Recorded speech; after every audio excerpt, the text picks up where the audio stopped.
Buenas tardes, República Dominicana. Desde ya inicia su programa Seguros TV. Yo soy Jonathan Batista y como cada domingo, trayendo las informaciones más actualizadas del sector asegurador, me acompaña también mi compañero, amigo y hermano Hamle Rodríguez. Mi querido Jonathan, buenas tardes. Buenas tardes. Y buenas tardes a todos ustedes. Muchísimas gracias por permitirnos el privilegio de llegar a sus hogares hoy domingo a través de su programa Seguros TV y BTV, Canal 32.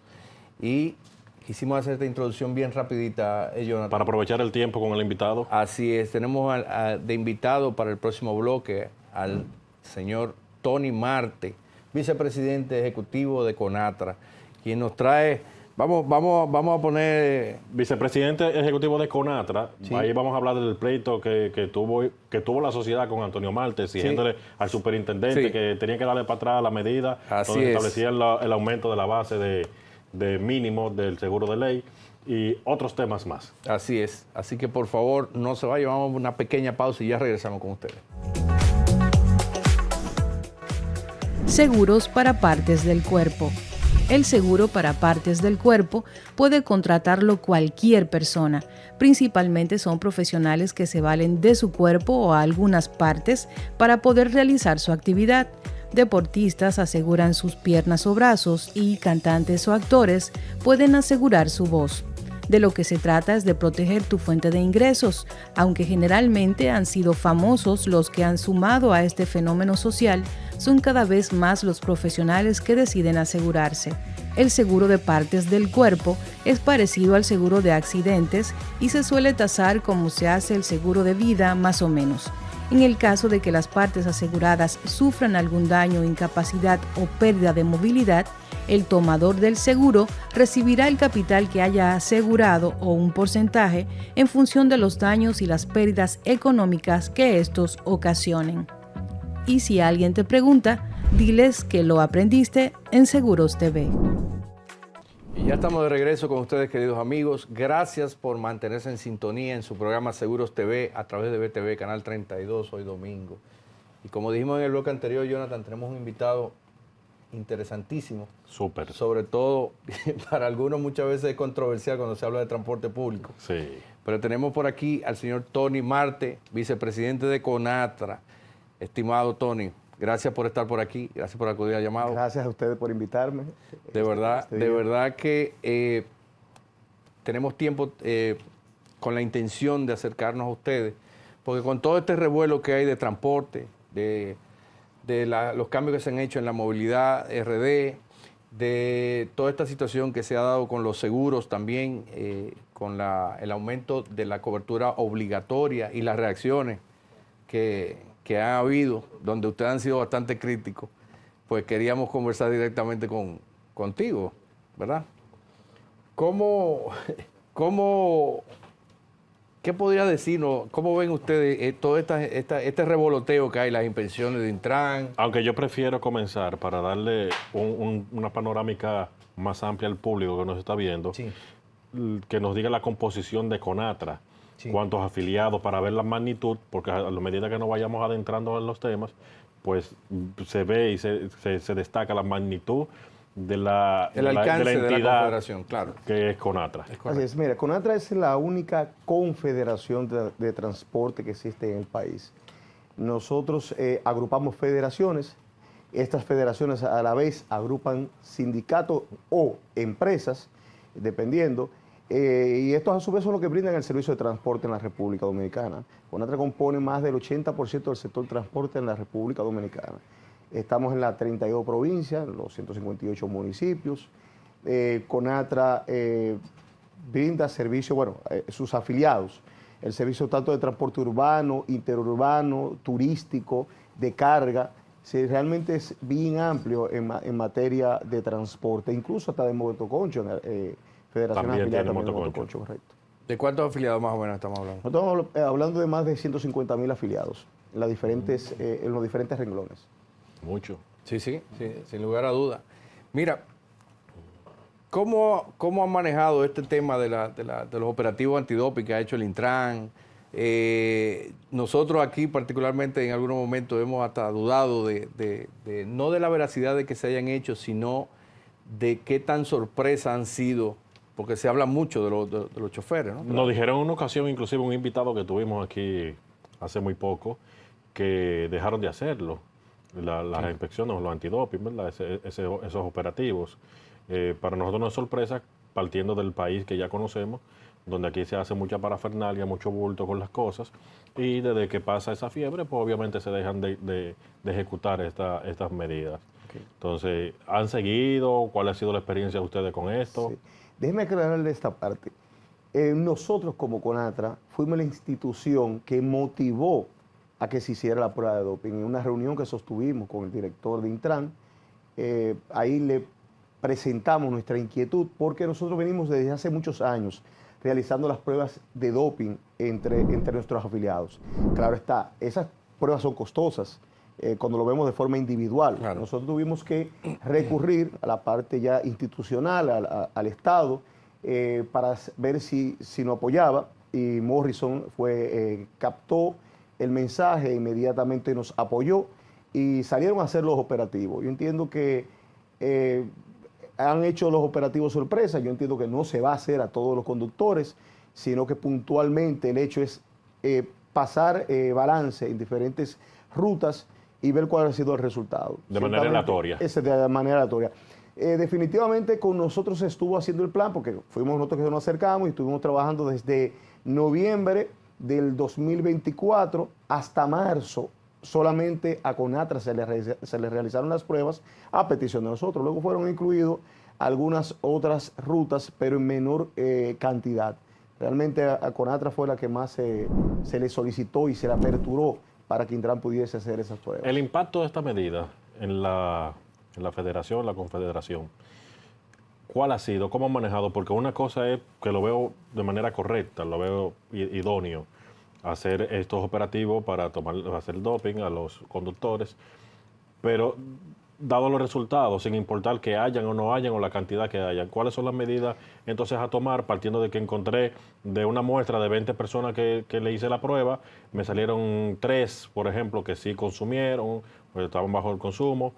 ¿Qué otras cosas se van levantando en eso también, en esos mismos operativos? Si se identifica si son hipertensos, si están en diálisis, aprovechar las circunstancias para tomar muestra de esto. Mira, es interesante porque nosotros hicimos las pruebas, fueron realmente realizadas, fueron solicitadas para prueba de doping. Al sumarse las demás pruebas como hipertensión, azúcar, pues sorprendente la cantidad de personas, de conductores que nosotros encontramos hipertensos, que sufrían del azúcar, y de lo cual nosotros pudimos ayudarlo ya para que pudiesen tratarse. Algunos conductores de esto tuvieron que entrar en licencia médica porque un subión de azúcar, un bajón de azúcar, hipertensión, en el momento que están manejando un autobús con pasajeros es peligroso. Claro. Y nosotros en ese momento le dimos licencia y a algunos le hemos podido ayudar en el tratamiento adecuado. En el caso de la prueba de doping, nosotros no nos quedamos solamente en esa parte de la prueba de doping. Nosotros hicimos un acuerdo con el Consejo Nacional de Drogas para trabajar esa parte y la orientación a los conductores. Estos se han hecho diferentes cursos con los conductores. Entendemos que el tema de una persona que haya salido positiva a la prueba de doping es una enfermedad. Es una enfermedad. Se trata con una persona que tiene una enfermedad. Y visto eso, nosotros lo orientamos porque no es apartarlo en su totalidad, es nosotros trabajarlo para luego ver si podemos hacer la reinserción nuevamente de esa persona una vez esa persona haya dejado ese vicio. Aparte, sabe que el sector transporte aquí, y partiendo de la base de que estamos número 1 en accidentes de tránsito, las muertes no cesan. Yo particularmente que viajo mucho porque vivo en Santiago, viajo para acá y todo el tiempo veo esa cantidad de accidentes en la carretera, donde muchas veces ha involucrado camiones transportistas, sí, donde veo motoristas, porque mucho motoconcho y todo esto, aunque digan que no, pero se violan muchas cosas. ¿Qué ustedes como CONATRA, aparte del antidoping, están aparte de los cursos, que sí, pero hay que hacer algún tipo de concientización o más que de concientización, no solamente concientización, sino también de sanción ante violaciones que ocurren día tras día en el transporte público en sentido general, ¿qué están tratando de hacer ustedes para mejorar esta situación? Porque está caótico, o sea, la gente está muriendo, gente. Es correcto, pero si usted puede ver las gráficas que ha presentado el mismo Intran, el 78% de las muertes son por motores. Sí, Sí, claro. El 20 y algo, no recuerdo el número exacto, son vehículos privados, de uso privado. Y solamente el 9% es entre transporte de carga y transporte de pasajeros. Antes era muy elevado, sí, eso es cierto, el nivel de siniestralidad y de fallecimiento ocurrido en el transporte de pasajeros era elevado. Pero, dado la misma inversión que han hecho las empresas de transporte, que a su vez, cuando tú colocas 10, 13 millones de pesos en manos de un conductor, entonces tú haces un proceso de más seguimiento. Y han colocado GPS, se le han colocado GPS a la mayoría de esos autobuses, se le han puesto límites de velocidad. Entonces, todo esto ha hecho que el conductor, hayamos trabajado para que el conductor sea más consciente del manejo, que no solamente es el vehículo, sino que lleva vidas. Hemos trabajado en eso y por eso, si pueden ver las gráficas, han ido reduciendo drásticamente las muertes por accidente, por tránsito de transporte. Está muy elevado todavía las muertes, estamos hablando de 3.000 por año. Eso, una barbaridad. Sí. Primero, Aberrante. ese 9% todavía es un 1% todavía es mucho, porque todavía es mucho. es de vida que estamos hablando. Todavía es Ahora mucho. bien, esas cifras se quedan, me imagino, en la parte del transporte interurbano, transporte de pasajeros, donde se logró, o ustedes han logrado, ponerle GPS, ponerle límite de velocidad. Ese tipo de autobús, como tú dices, son bastante costosos. Obviamente las medidas con los conductores son mayores para proteger el bien, pero en el casco urbano, estos guagüeros, por ejemplo, que andan como que si estuvieran en la sala de su casa, se paran en el medio de la avenida, hacerle señal al pasajero, en la esquina donde no puede pararse a esperar un pasajero también y no importa que se detenga el tránsito. Todas estas cosas provocando accidentes y materializándose accidentes. O sea, se le pegan un carro sin problema y todo el mundo tiene que andar huyéndole a ellos, porque como ellos andan en la calle, hay que andar huyéndole a ellos, porque a ellos no les importa tirarle el vehículo encima a uno, y uno que anda en un vehículo con ciertas condiciones y que protege y que cuida su vehículo. No, y las situaciones colaterales que se Y derivan lo de eso. colateral. Entonces uno anda huyéndole a ellos y ellos andan tirándose por donde les plazca. ¿Han tomado medidas ustedes respecto a eso? Y si le han tomado no se han visto, pero quiero que tú me digas y me corrijas si han hecho el esfuerzo por lo menos. Ciertamente el sector de transporte urbano es difícil. Es difícil. Es difícil. No sé si puedes buscar lo que fue la guerra del peso en Panamá. Cuando los transportistas, en ese entonces ellos han modernizado más el tema del transporte, se mataban literalmente por ir detrás de un pasajero. Eso sucede aquí actualmente. Sí. Sí, hay muchas rutas que convergen de diferentes orígenes, pero convergen en la misma vía por un mismo pasajero. Sí. Entonces, es necesario. Entra la competencia. Exacto, entra la competencia. Entonces, es necesario que el sistema de transporte se modernice a través de la masificación del transporte. Aprovechar que la ley 8317, que creó al Intran y que obligó a que los sindicatos se convirtieran en empresas, Sí. han dado el paso a la creación de los corredores. Entonces es importante que el Estado termine de aprovechar esa oportunidad que tiene y cambie esas rutas por rutas alimentadoras al sistema que ya está implementando el Estado, que es el metro, el teleférico, o en el caso de Santiago, el monorriel, para que esas rutas sean integradas al sistema y entonces a través de una tarifa integrada, el pasajero va a tener la tarifa más barata porque va a estar integrado, se va a pasar del bus al metro, al teleférico con un mismo pasaje. Entonces eso lo vamos eliminando cuando vayamos modernizando el transporte. Ese problema, como ustedes lo dicen así, no lo tenemos a nivel del interior. Ya el interior se ha modernizado, autobuses modernos, grandes, con comodidad, con seguridad. Sí. Porque ha sido un poco más rentable que el transporte urbano.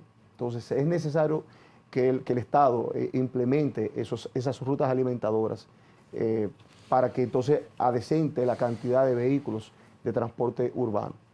Para el tema del transporte interurbano, ¿qué regulación tienen ustedes con la cantidad de horas que manejan los conductores? Porque muchas veces los choferes tienen varios turnos. O sea, la licencia que emite, o que emitió el Intran, o que había emitido ante la OTTT, decía incluso la cantidad de turnos que tiene una ruta.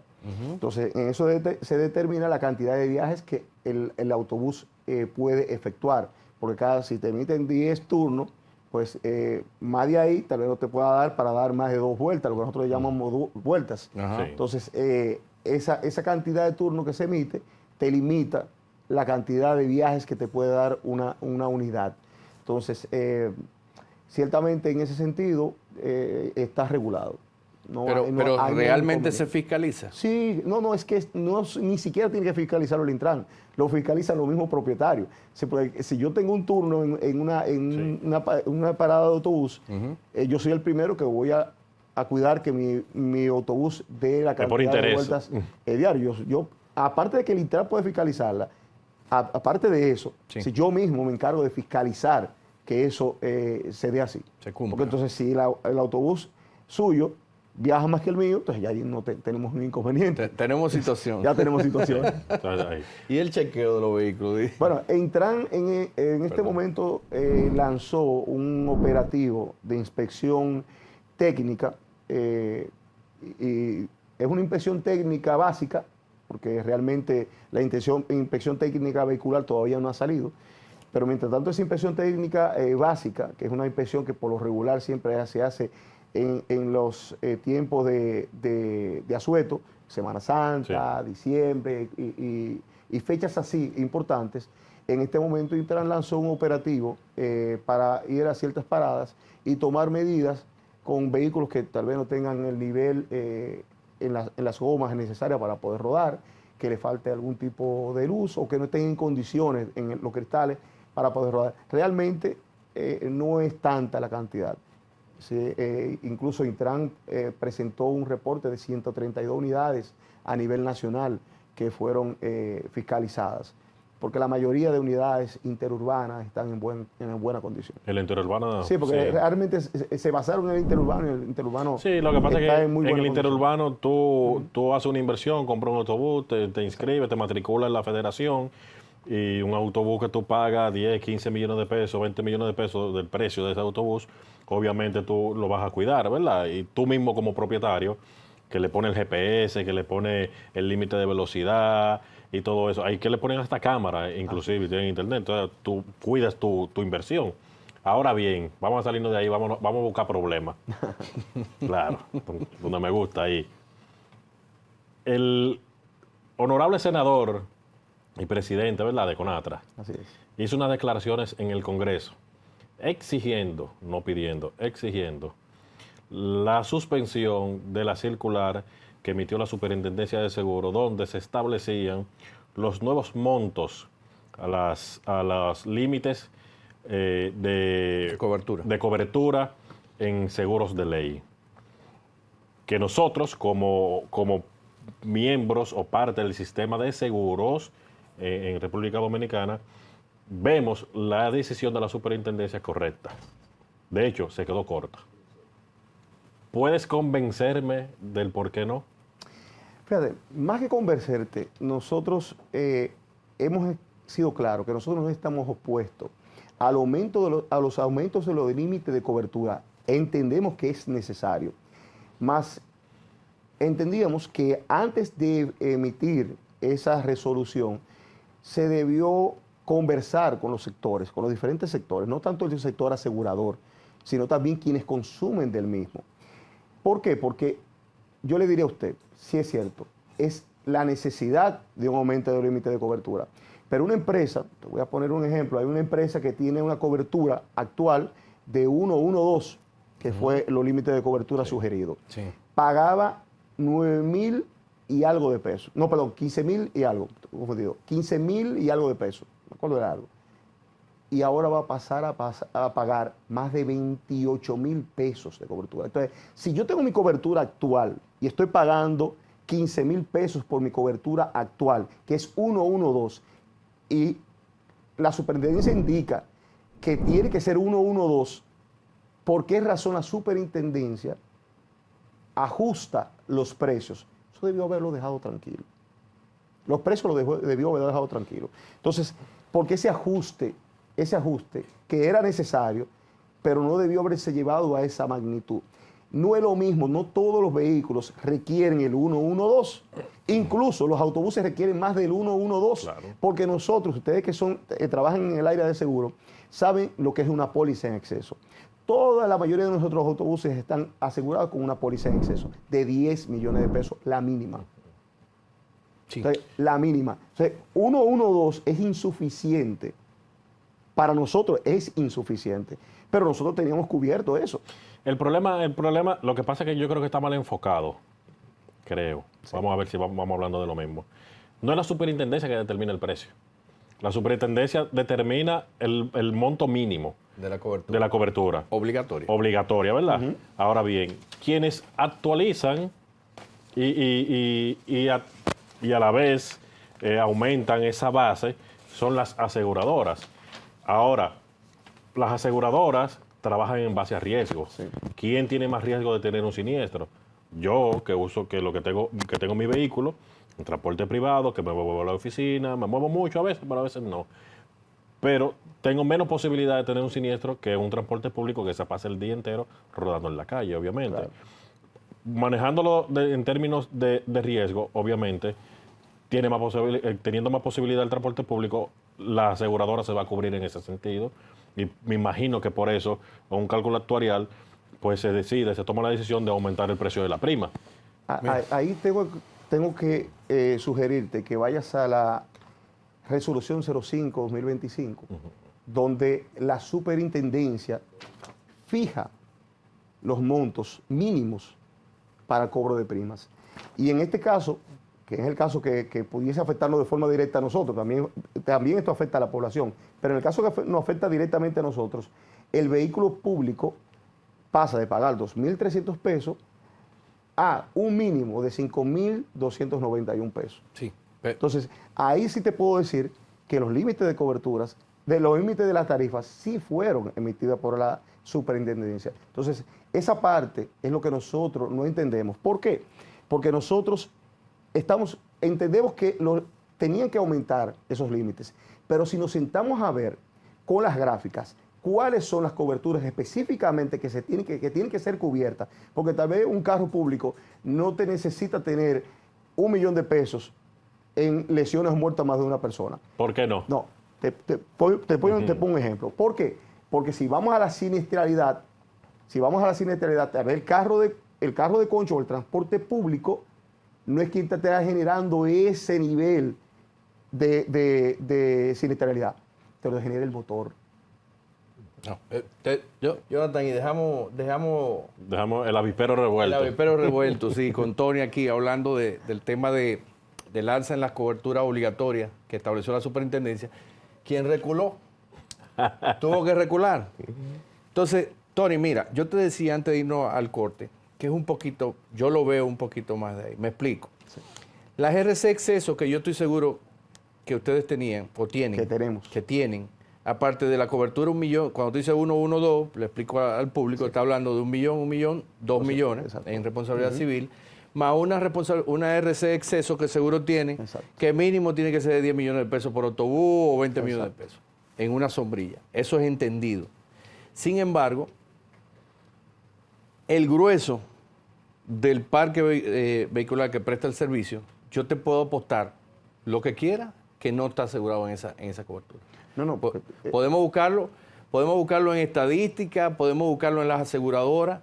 O sea, no goza ni de la RC Exceso, ni siquiera de la cobertura mínima que inicialmente ni siquiera de la póliza en muchos casos. Cuando antes de irte al corte tú decías, por ejemplo, que el carro concho, que debía revisarse si la cobertura era hasta aquí o hasta allá, yo entendería que las medidas deben establecerse para todos. Número 1. Número 2, te puedo decir también que esa póliza que pagaban 2,000 y pico de pesos, busca lo que no era 500, 1 millón. Sube, obviamente, sube con la necesidad de subir la cobertura, que dicho sea de paso, tiene 23 años establecida con el mismo número. Con el mismo número. Sube de 2.000 y pico de pesos, que era el seguro mínimo obligatorio. En algunos casos eran 1.900 y pico de pesos. En el caso del privado, hasta 1.800 y hasta 1.800 pesos. Y sube a 5.000 pesos, que es lo mínimo que se paga en una cobertura de un seguro de ley con responsabilidad civil formato 500 millones. Claro. Entonces, por eso entiendo que decir, no, nosotros lo teníamos. Ahora, si a ustedes como tal, a los que tienen ya la cobertura establecida, le hacen un aumento, eso hay que revisar. Eso es lo que nosotros hemos... hay que revisar. De ahí es parte de lo que nosotros hemos puesto. Si nosotros teníamos la cobertura actual, ¿por qué tienen que modificarla? Pues la teníamos. Sí. ¿Por qué modificarla?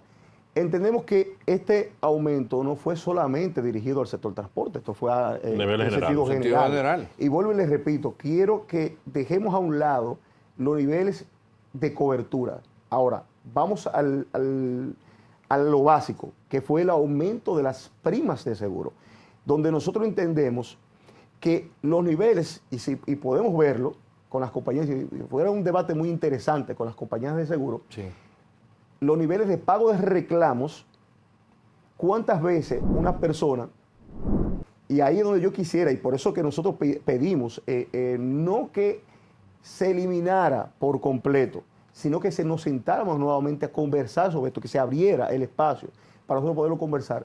Porque cuántas veces un vehículo, un carro de concho, un carro privado, en malas condiciones, le choca un vehículo a uno y uno automáticamente dice, es un seguro de ley, ¿qué voy a hacer? Sí, yo voy y lo reparo yo.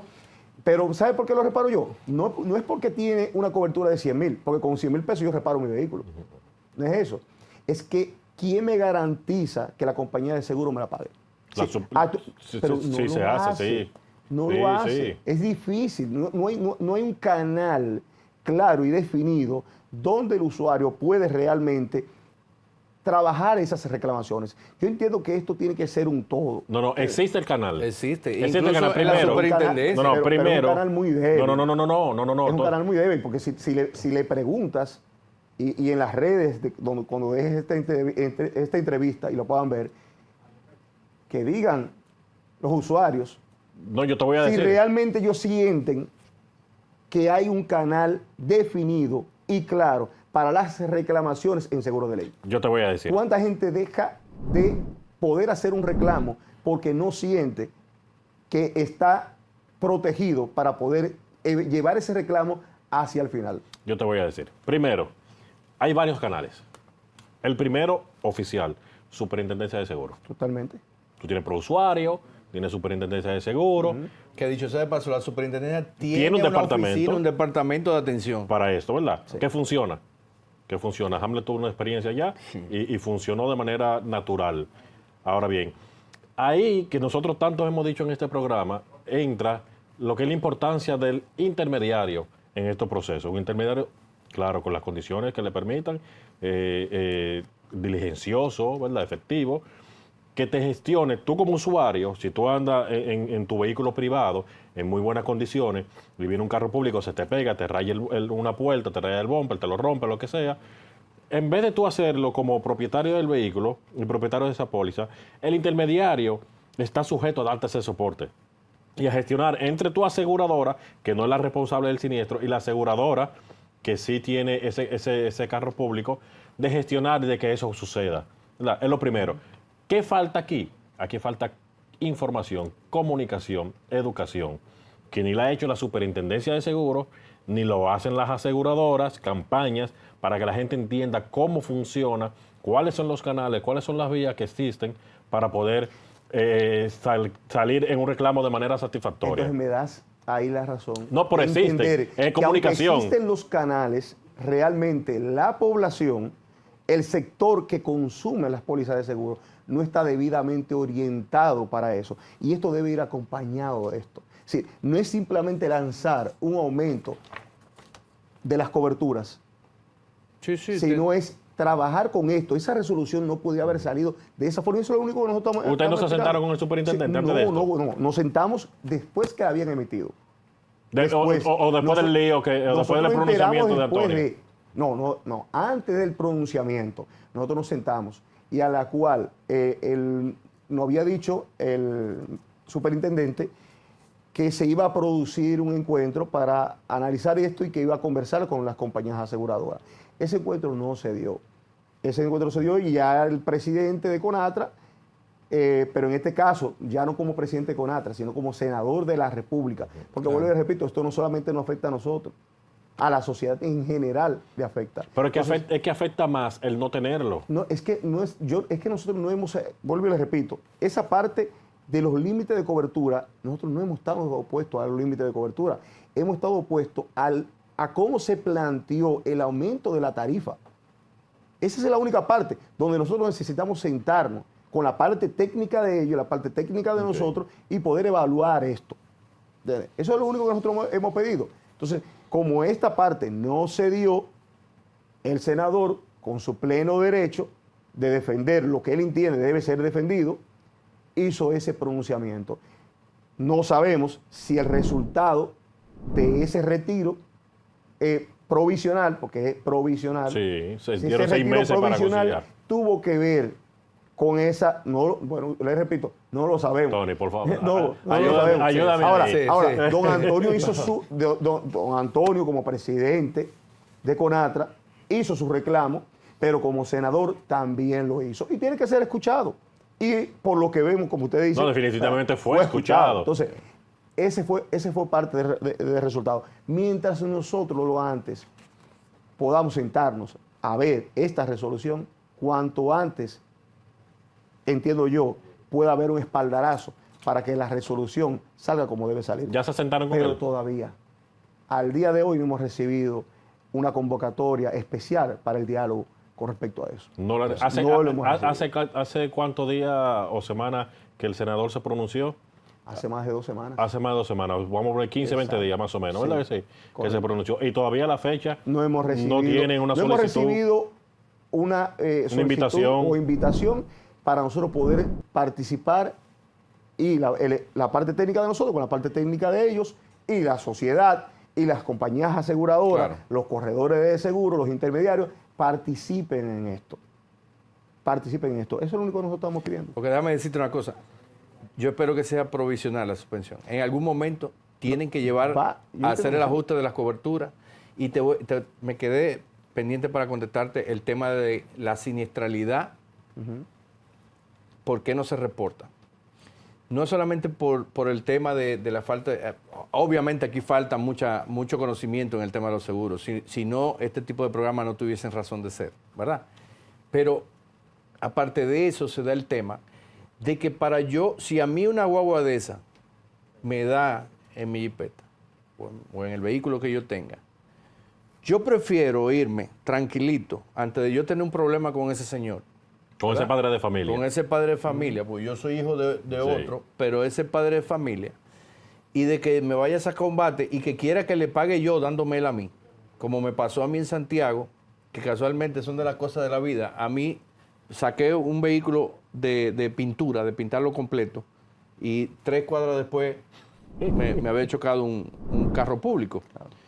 No obstante a eso, yo no le hice reclamo, pero no porque yo no sepa cómo hacerlo, sino porque entendía que él no iba a dejar de trabajar para irse conmigo al Centro de Asistencia al Automovilista, que es lo que procede, levantar el acta, y mucho menos arriesgarme a que no tenga un seguro donde yo pueda reclamar mi pérdida.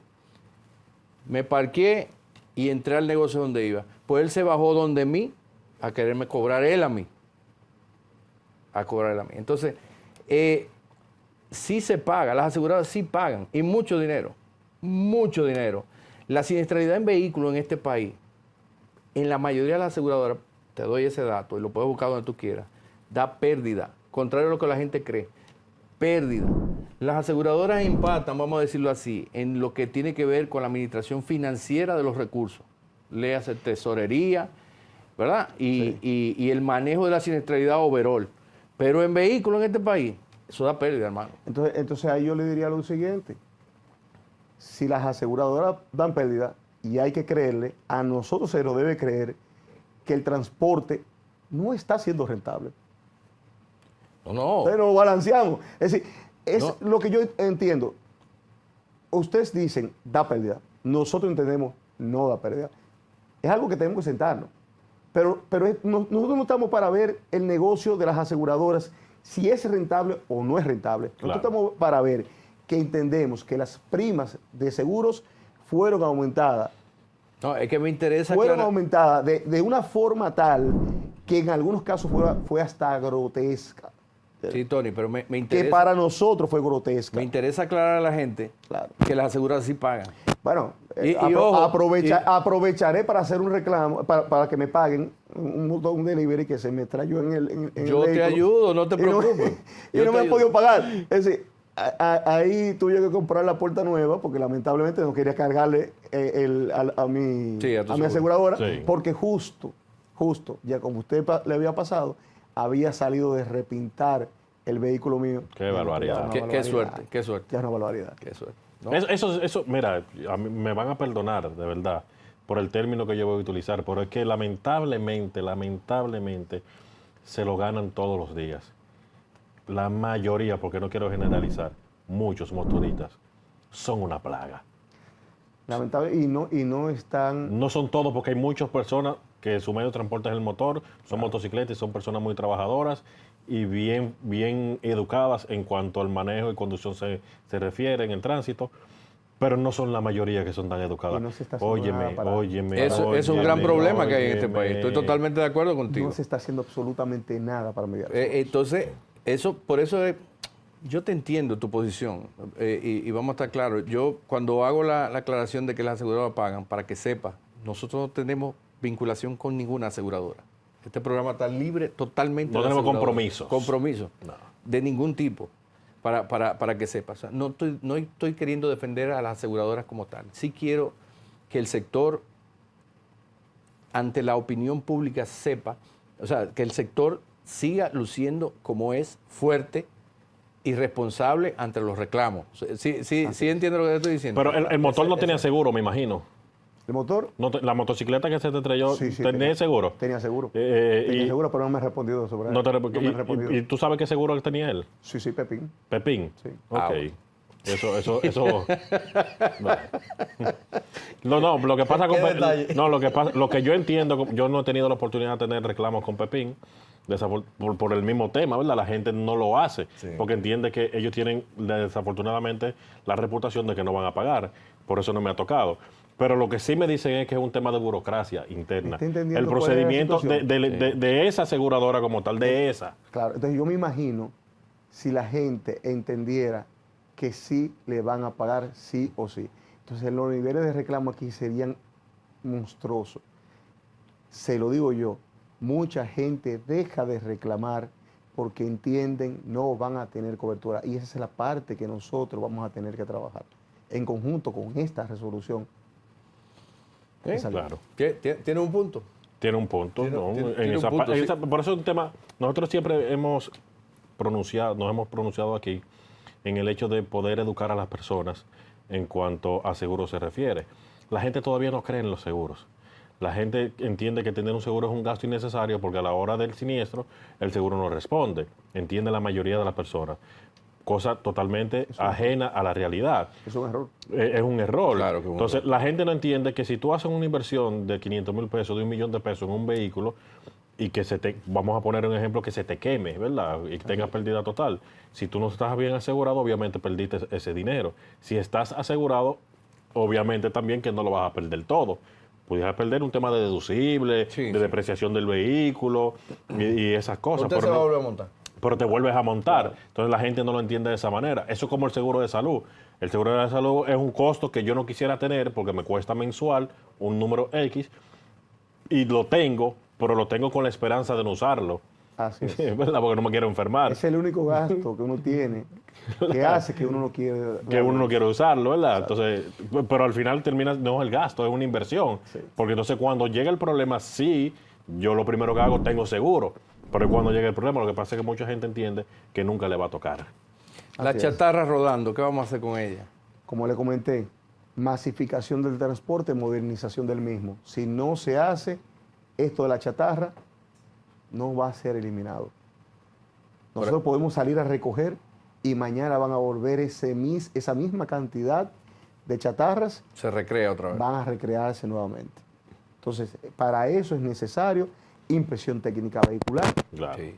Que eso, Desde el también 2015 va a estamos- mejorar Sí. mucho la siniestralidad de los vehículos. Claro, por la condición del por la vehículo. condición del vehículo. Y la masificación del transporte. Si logramos esa parte de ahí, entiendo que nosotros vamos dando un paso. Lo demás es ponerle curita. Sí. Mira, eso definitivamente la transformación en el transporte es algo que no es a corto plazo, es a largo plazo, porque las cifras son bastante altas para tú. Así es. Primero tienes que establecer la estructura como tal o cómo va a funcionar. Gracias a Dios hemos ido avanzando en el tema del metro, otras líneas y demás. Es una parte de ella, no el completo. Es una parte que se complementa con lo que tú mencionabas, que se desmonte el autobús, los corredores y demás y todo esto. Pero lo que eso llega, porque es un proceso a largo plazo, tal vez lo vean mis hijos o mis nietos, vayan a disfrutar de una ciudad así, bien conectada. En lo que eso llega, los gobiernos tampoco hacen su mejor gestión para mejorar esto. Porque yo pudiera decirte que una exención de impuestos a la importación de vehículos para el transporte público sería un paso. Sería un paso para que ustedes como federación, la confederación, puedan importar, vamos a decir, 100 vehículos con cierta característica que el mismo Estado te lo delimite. Así es. Tiene que ser así, estandarizado, con seguridad y demás. Ok, como tú vas a traer 100 vehículos para refrescar el parque vehicular en el transporte público, no te vamos a cobrar los impuestos de la importación. William Pérez Figueredo lo tuvimos por aquí y él tiene un proyecto, sí. una iniciativa que se llama Plan Cero Chatarra. El cual no le hacen caso. Es que Pero no ha logrado que le hagan. No le hacen no es caso. que no le hacen caso, es que tenemos que ser sinceros con respecto al plan cero chatarra. Vuelvo y les repito, van a volver a seguir reciclándose. Todavía ves en Santo Domingo Norte hay una persona muy jocosa que dice sin humo, como que él dice, el carro que no bota humo. Ah. Exacto, que no bota humo. Sí. Y él lo vende a 30,000 pesos. Un carro que corre, que el motor está bueno, por 30,000 pesos. Santo. No. Entonces, mientras ese tipo de cosas sucedan, el resultado va a ser que vamos a tener chatarra en la calle. Sí. Entonces, eso es lo que tiene que primero congelarse. ¿Entiendes? Claro. Ese tipo de acción que está sucediendo. El Intran, ahí entra el Intran en la Claro, supervisión. entra el Intran, pero definitivamente es necesario que el Estado tome carta en el asunto, Claro. que tome carta en el asunto, aproveche que la mayoría de transportistas están en la disposición de hacer esa transformación Y y de ser parte de esa transformación. Siendo este el gobierno del cambio, que lo pongo entre comillas, digo, es cambio realmente. Lo que pasa es que no se estableció si el cambio era para Hay atrás o para adelante, hay ¿verdad? maldad en esa palabra. No, pero la verdad, ellos es cambio y cambio. Ahora no se estableció o nos vamos a joder o vamos a mejorar, ¿verdad? Y los resultados están ahí que no tengo que entrar en ese detalle. Y siendo el presidente de CONATRA aliado al gobierno del cambio, no ha propulsado, no ha forzado para que este tipo de proyectos se den. Por lo menos la implementación de realmente la inspección de los vehículos. Un vehículo con ciertas condiciones, no importa que esté en el transporte público o no, pero con ciertas condiciones no debe transitar. Un vehículo sin luces de trasera no debe transitar, no importa que sea privado o aquí pasan oficial muchas cosas. o lo que sea, no debe transitar porque el riesgo es muy alto. Claro. Yo no quiero dejar sin reconocer el esfuerzo del presidente Luis Abinader con respecto al tema del transporte. ¿Por qué? Porque los 3 corredores urbanos privados, que es el Núñez, Churchill y Charles, Sí. fueron con este gobierno. Sí, fueron impulsados por este gobierno. Lo del monorriel de Santiago, teleférico de Santiago, el teleférico que va a conectar con pintura, en esa parte de pintura de la Isabela y el kilómetro 9, la extensión de la línea hacia el Carrizo y la extensión de la línea hacia Punta de Villamella, esos son impulsados por este ¿Usted se va a por montar este en el gobierno. metro cuando arranque? Totalmente. ¿Verdad? Sí, totalmente. Le explico por qué. Lo que pasa es que este gobierno es el gobierno que menos ayuda ha tenido en la parte de información. Y la dolencia de este gobierno es que no ha sabido comunicar lo que ha hecho. Ese es un tren que incluso ya Francia está interesada en entrar en los financiamientos del metro y vienen para República Dominicana y se van a montar en ese metro. Eso en cabeza de nadie puede caber que ese metro se va a caer, como muchos dicen. Ciertamente, al dividir ese trayecto en varios suplidores, contratistas, Sí. el tiempo de entrega no ha sido el mismo. ¿Y la calidad es la misma? No, y la calidad... Varía por tramo. La calidad varía por tramo, pero, ojo con esto, han tenido que corregirlo. Si algo ha salido mal, han tenido que corregirlo. ¿A qué costo? Pero eso no es un tema... A costo del contratista. Del contratista. Okay. A costo del contratista. Okay. Entonces, eso ha tenido que... No hay adenda ahí. Pero definitivamente yo entiendo que ha sido falta de información. Ya vemos que las pruebas están haciendo. Y no es la verdad que ese tren va a salir sin que esas pruebas den correcto. Al presidente hay que cuidarlo cuando se monte ahí. No, porque eso no es inspector de patio que lo está haciendo. Eso no es, esa impresión de que se están haciendo... Si yo fuera el presidente, me pongo un paracaídas cuando me monte. Por si acaso. Por si acaso. No, yo entiendo que va a salir. Ojalá que así sea. Por el bien de la sociedad, por el bien del país, ojalá que salga bien. Así es. Por el bien para todos. Tenemos lamentándolo mucho que irnos por hoy, pero he disfrutado mucho este espacio. muchísimas gracias de verdad por haber venido y por haber sido tan llano en los comentarios que has hecho. De verdad, nos ilustra. Es interesante siempre el debate cuando se saca algo. Entonces, hemos aprendido de los dos lados. De los dos lados. Así es. Mire, dígale al senador que se dé una vueltecita por aquí. Así un día de esto lo vamos a traer. Invitarlo, sí. Así es. Yo quiero pelear con el senador. No te conviene. En buena ley. En buena ley. Yo sé que voy a ir forzado, pero quiero tener una discusión popular con el senador. Ahora que está de moda la pelea. Muchísimas gracias, de verdad, Tony. Gracias por todo. Y a todos ustedes, muchísimas gracias por habernos tenido hoy domingo en sus hogares. Hasta la próxima. Hasta luego.